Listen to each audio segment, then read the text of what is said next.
A quem diremos então essa palavra bíblica que é extremamente interessante? Eu gosto muito dos escritos bíblicos, por isso que eu estudei teologia também. No suor do teu rosto comerás o teu pão, até que te tornes a terra, porque dela fostes formado, porque tu és pó, e ao pó tornarás. Tu és pó, e ao pó tornarás.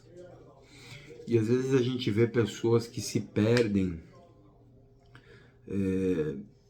perdem amizades, perdem a própria humildade por algumas conquistas, por alguns triunfos. Isso é tão triste, né? Porque aqui é Deus falando com Adão, é o contexto da queda do homem. É Gênesis capítulo 3, versículo 17. Mas quando a gente enxerga esse texto de Gênesis, a gente vê a queda do homem, a desobediência, né, diante de Deus, a serpente seduzindo a mulher levando o fruto para o marido. Depois a gente vê um responsabilizando o outro. Deus cobra Adão, Adão joga a culpa na mulher. Aí Deus cobra a mulher joga a culpa na serpente. E isso é bem atual, né? É algo bem atual. A gente pega as óticas terapêuticas, por exemplo, existe algo chamado transferência ou projeção. Então a gente sempre tem um culpado, sempre tem alguém que é responsável pelo meu erro. Um culpado, eu agi dessa forma por causa do, né? Raramente a gente vê pessoas tendo a capacidade de assumir a responsabilidade dos seus atos. Então, o que é importante a gente entender? As pessoas muitas vezes, elas tentam utilizar... Eu não vou falar de sorte, porque eu como cristão não acredito em sorte. Eu acredito em fé e em obras, boas práticas. Então eu acredito muito no texto de Gálatas, capítulo 6, versículo 7. Não se engane, de Deus não se zomba, porque tudo que o homem semear, isto também se fará. É a lei da semeadura.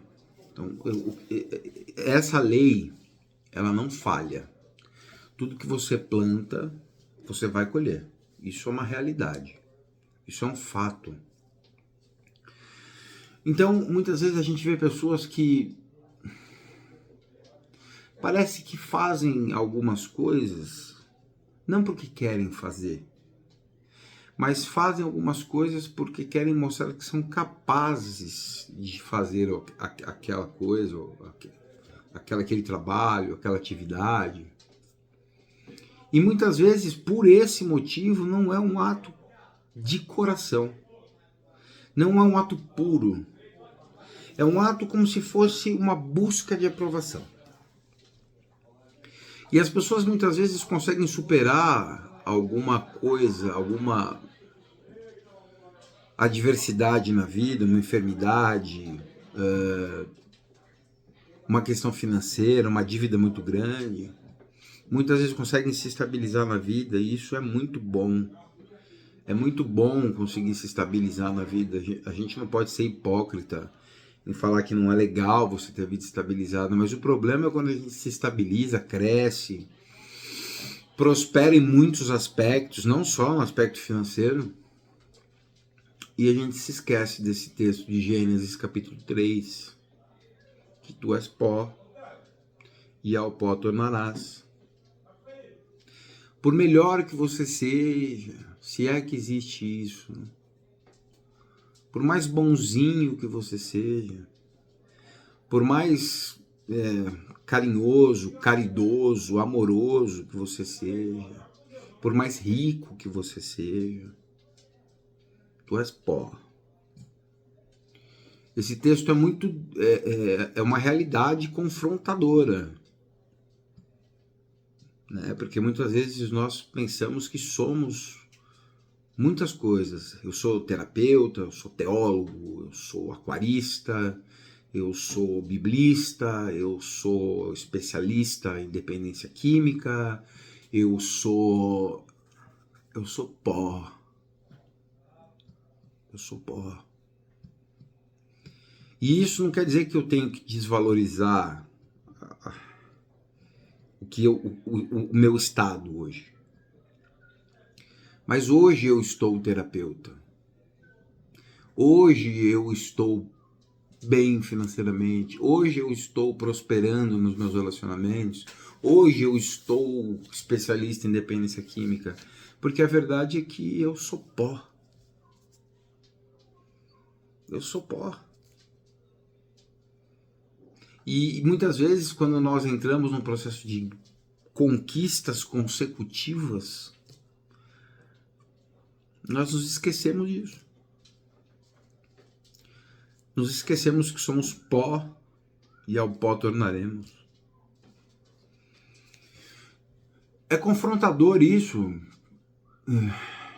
Por quê? Principalmente por causa do ego. Porque o ego diz, né, eu. Quem fez? Eu. Não, eu faço, eu consigo, eu resolvo. Tá, mas da onde vem a sua suficiência? Então o indivíduo ele cai num processo maquiavélico de autolatria. O indivíduo ele vive cheio de si. E o tempo todo ele permanece fora desse texto de Gênesis 3. Tu és pó e ao pó tornarás. A terra te produzirá brolhos e espinhos para sempre. Porque tu és pó e ao pó tornarás. Eu reflito muito, eu leio muito, eu estudo a Bíblia, eu escolho porções, né? Porções grandes. E geralmente eu estudo por temas. Eu estudo muitas cartas de Paulo. E eu estudo muito a doutrina da graça. E fico me perguntando, diante dessas questões, quando nós nos esquecemos do texto de Gênesis, que somos pó, o que seria de nós, cristãos, né, que acreditamos em Jesus, que temos a fé cristã, o que seria de nós se não tivéssemos recebido o sacrifício de Cristo na cruz? Se Cristo não tivesse vindo, porque nós somos pó. E ali Deus olha e ele fala para Adão, tu és pó e ao pó tornarás. E aí, depois vem o Novo Testamento e fala, porque Deus amou o mundo de tal maneira, Deus amou o mundo de tal maneira, que deu o seu Filho unigênito, para que todo aquele que nele crer não pereça, mas tenha vida eterna. E aí a gente tem a possibilidade de mudar esse contexto, entendendo a importância da espiritualidade. Porque quando Deus fala isso para Adão, Deus está falando por quê? Para o homem. Deus está falando para a carne, tu és pó e ao pó tornarás. Porque Adão ele foi feito do pó da terra, do barro. Cristo foi gerado pelo Espírito Santo. Então em Cristo nós temos a vida eterna. Só que muitas vezes nosso lado pó, que é a carne, grita muito alto e nos afasta das coisas de Deus, nos afasta do Espírito de Deus. E eu sempre costumo falar, em todas as minhas palestras, sempre que você fizer alguma coisa que alimente só a sua carne, preste atenção naquilo, que pode ser que em algum momento aquilo passe a te fazer mal. Porque é necessário que nós venhamos alimentar aquilo que não se corrompe, aquilo que não se desgasta, que é o espírito. Porque a verdade é que nós não somos carne vivendo experiências espirituais, nós somos espírito vivendo experiências carnais. Logo, quando eu não me preocupo em nutrir o meu espírito, eu estou me afastando de Deus. E quanto mais eu me afasto de Deus, mais eu me preocupo em alimentar os desejos da carne, que as Escrituras Sagradas vão chamar de concupiscências. Então é necessário que, para que eu me aproxime de Deus, eu me afaste do mundo. Que é como Paulo escreve aos Gálatas. Pois já estou crucificado com Cristo. Portanto, já não sou eu quem vive, mas Cristo vive em mim. E este viver que agora eu vivo na carne, eu vivo pela fé no Filho de Deus, que me amou e se entregou por mim. Então, você viver pela fé no Filho de Deus, entendendo que Ele te amou e por você Ele se entregou, se você tem essa percepção, se você conhece esse texto, se você aceita esse texto como uma verdade na sua vida, como eu aceito, e você continua pecando, você está anulando a cruz de Cristo.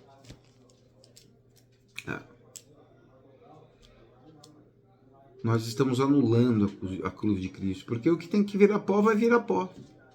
Mas Cristo nos deu outra chance. O primeiro Adão falhou, o segundo Adão não falhou. Então é necessário que a gente tenha essa ótica mais abrangente da espiritualidade no processo. Somos pó. Em Adão, todos morremos. Todos morremos em Adão. Todas as gerações. Mas em Cristo, todos fomos vivificados. Mas o que eu estou fazendo com esta vivificação? Eu realmente estou vivificado? Através do meu espírito, eu estou enfraquecendo a minha carne? Ou eu estou com a minha carne enfraquecendo o meu espírito? Porque isso acontece também. É um tanto complexo esse tema. Então, quando a gente entende essa questão, é algo muito sério, porque o que significa ouvir a voz de Deus? Eu ouço a voz de Deus, tá? Eu ouço a voz de Deus, ok. Mas o que significa realmente isso? Ouvir a voz de Deus?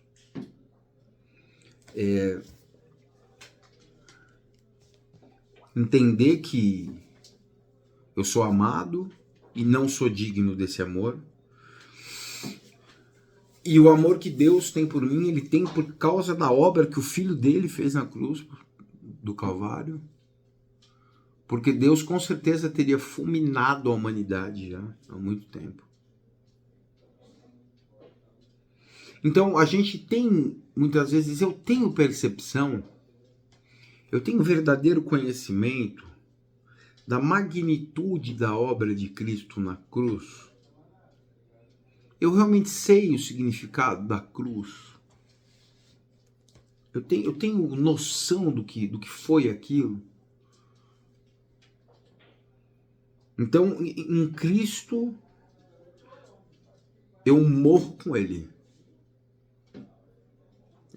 Sou crucificado, minha carne é crucificada com Cristo. Então eu já não vivo mais.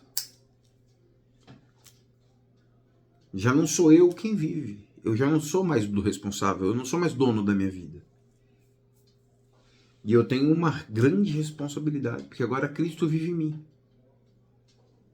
Então, se Cristo vive em mim, para onde eu tenho levado Cristo?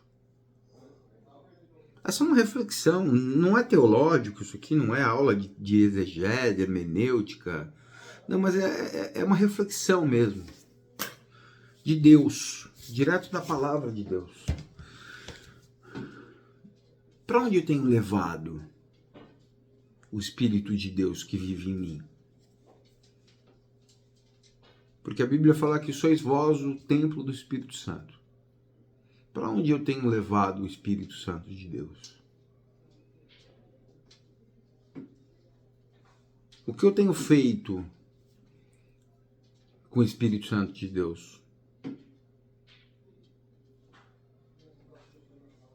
Será que eu tenho vivido a graça ou eu faço o que Paulo me manda não fazer? Quando Paulo fala aos Coríntios, ele diz assim: aquele que espera em Cristo somente nessa vida é o mais miserável de todos os homens. Será que eu não estou fazendo isso? Esperando somente nessa vida? Então eu quero ser rico nessa vida, eu quero andar de carro importado nessa vida, eu quero prosperidade, eu quero saúde, eu quero aproveitar tudo que tem de bom nessa vida, enquanto você tem uma eternidade para se preocupar. E muitas vezes eu me pergunto nas minhas reflexões, eu muitas vezes me preocupo com os dias das contas e o vencimento dos boletos, mas raramente nos preocupamos com a nossa eternidade. Você já parou para pensar onde você vai passar a sua eternidade? São reflexões que eu convido todos vocês com muito amor e carinho. Aonde eu vou passar a minha eternidade? Ou o que eu estou fazendo? Porque assim, vamos imaginar que seja tudo uma besteira isso aqui que eu estou falando. A Bíblia seja uma besteira, Cristo seja uma besteira, Deus seja uma besteira, a teologia seja uma besteira, o Espírito Santo, Cristo, tudo. Mas eu decido viver baseado nisso aqui. Eu vou ser um grande homem. Eu vou enfrentar grandes lutas. Eu vou ter muitos princípios, valores, moral, dignidade, caráter. Mas morreu, acabou. Agora, e se for tudo verdade e eu ignoro tudo isso aqui? Se tudo isso aqui, Jesus, a cruz, a humilhação de Jesus pré-crucificação, o amor com que ele nos amou, a Bíblia, a palavra de Deus, e eu ignoro tudo isso aqui. O inferno. E se for tudo real? E muitas vezes eu ignoro isso. Muitas vezes eu sou tão medíocre que eu ignoro. E Freud dizia que o ser humano ele tem inconscientemente uma ideia de imortalidade. Parece que a morte é algo bem distante de nós. E Freud, como um dos maiores fenômenos que já pisaram nessa terra, ele estava certo. O homem tem sim essa ideia de imortalidade. O homem é cheio de certezas. O homem é egocêntrico. O homem ele acredita nele mesmo. O homem é muito bom em ter a sua fé natural, mas a fé sobrenatural ele não tem. O homem fala que vai fazer e acontecer, mas ele nunca pergunta se é a vontade de Deus. O homem não sabe se vai dormir bem, acordar cego, acordar morto, ou amanhecer morto, acordar com um AVC, acordar com uma parada com um infarto do miocárdio. O homem nunca consulta Deus. E aquele que consulta, muitas vezes, ele tem uma espiritualidade acentuada, ele consulta, mas Deus dá uma resposta que não é a resposta que ele quer. E muitas vezes ele vai e faz a vontade dele, ignora a vontade de Deus. Essa questão da Bíblia aqui, da palavra de Deus, das Escrituras, tu és pó e ao pó tornarás, e com Gálatas 3, que eu fiz essa conexão na Escritura, é muito interessante isso aqui, porque quando a gente entende esse contexto aqui,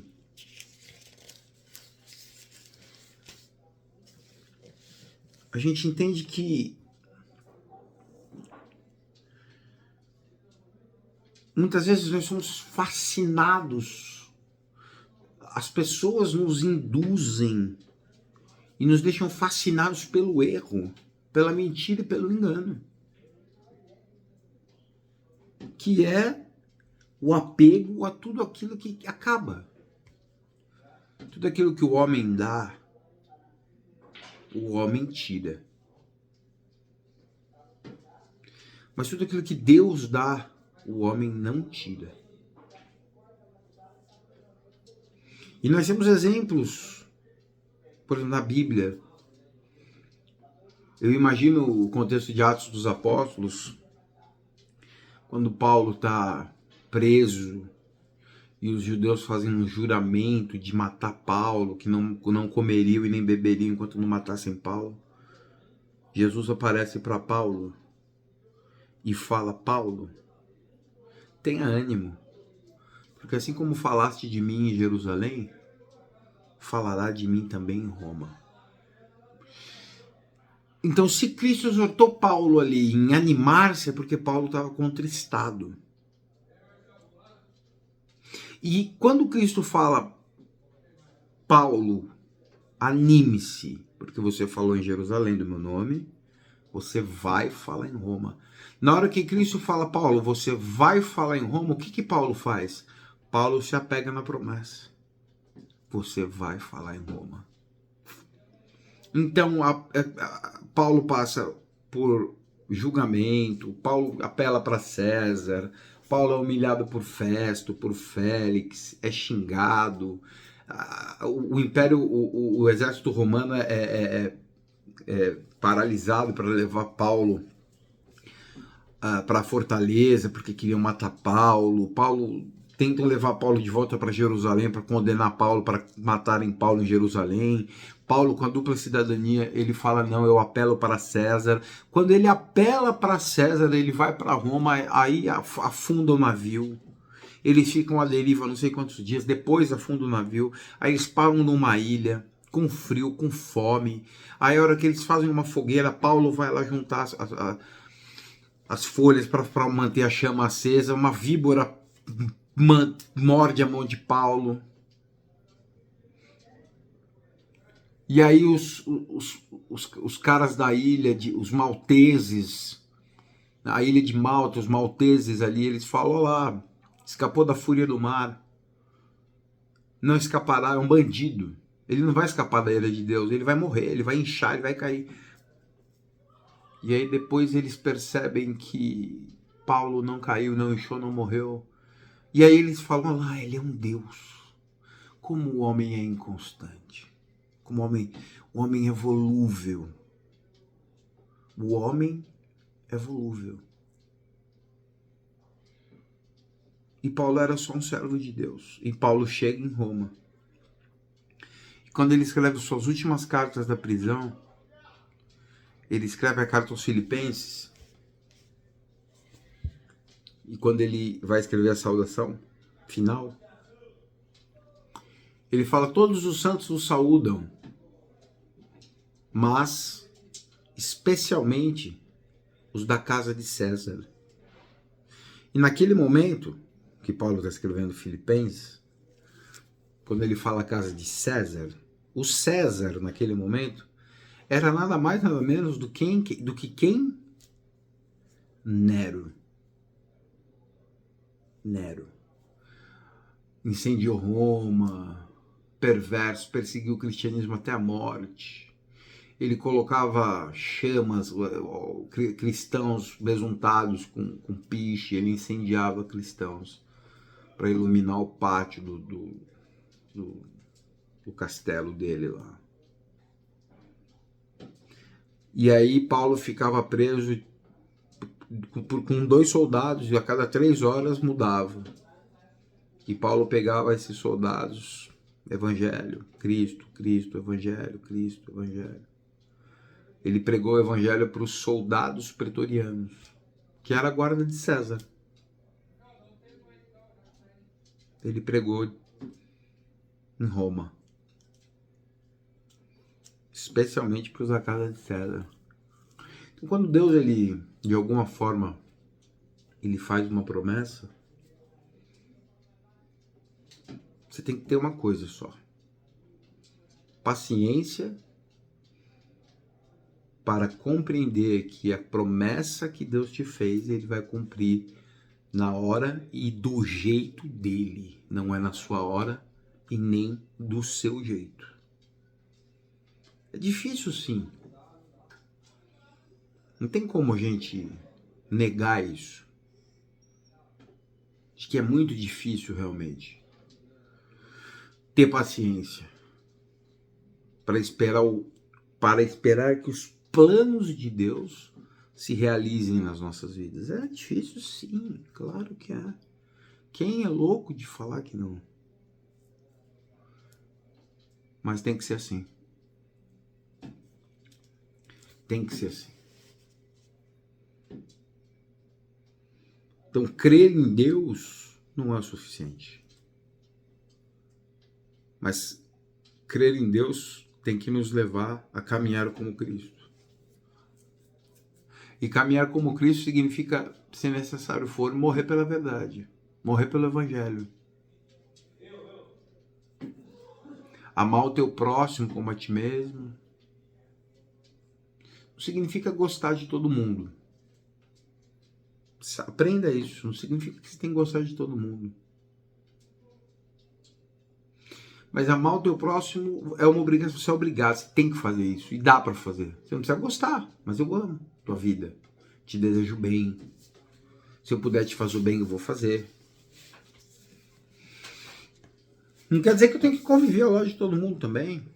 Que isso? Não é orientação bíblica isso. Se alguém te ensinou um dia isso, te ensinou errado. Esse é um grande equívoco, na verdade. Então a gente precisa ter a percepção majoritária de que os caminhos que nós seguimos muitas vezes, eles não estão em nada relacionados com a vontade de Deus. Absolutamente nada. E é difícil ter aceitação. É difícil ter compreensão. É difícil ter paciência. É difícil tolerância. A tolerância é o limite da paciência. Quando você está tolerando alguma situação, uma condição, uma pessoa, você está no seu limite já.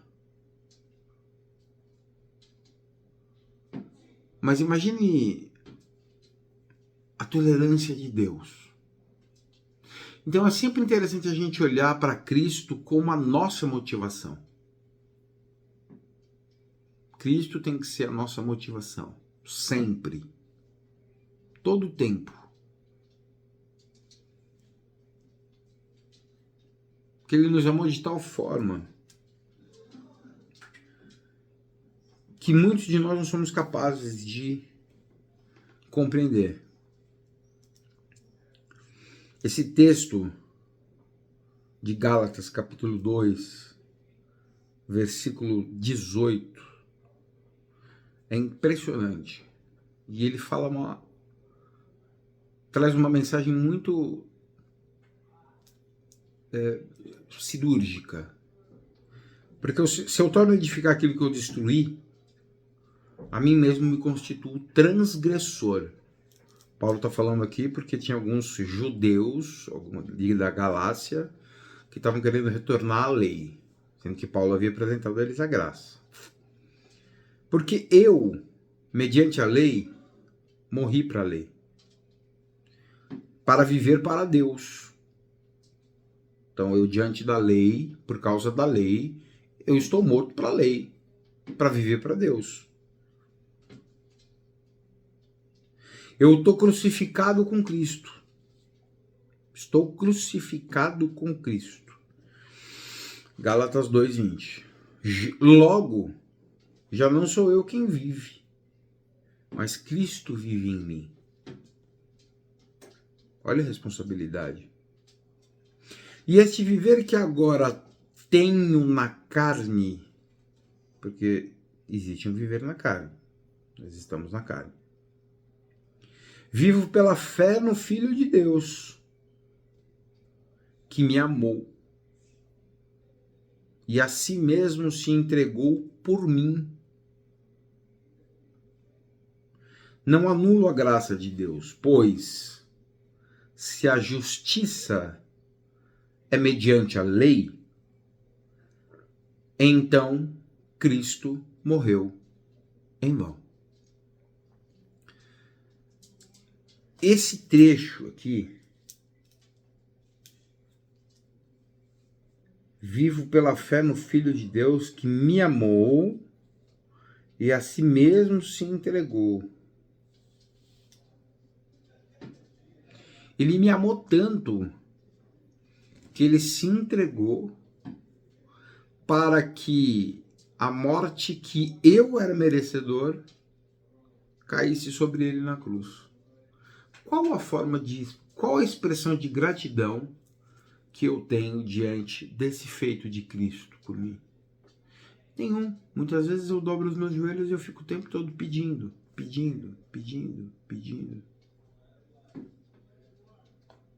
Eu não agradeço pelo que Cristo já fez. E aí eu ouço algumas pregações antropocêntricas falando que Deus quer te abençoar, Deus quer te dar uma casa, Deus quer te dar um carro. Meu querido, Deus já te deu o filho dele. Deus já te amou tanto e deu o filho dele para você, cara. Para que você vivesse. Não existe nada maior, não existe nada melhor que Deus possa nos dar, que seja mais incrível, mais impressionante do que ele já fez por nós. O máximo, o auge que ele poderia nos dar é o amor que ele nos deu, entregando o filho dele por nós. Então que nós venhamos ter gratidão e alegria no coração por saber que nós somos extremamente amados por Deus, apesar de não merecedores.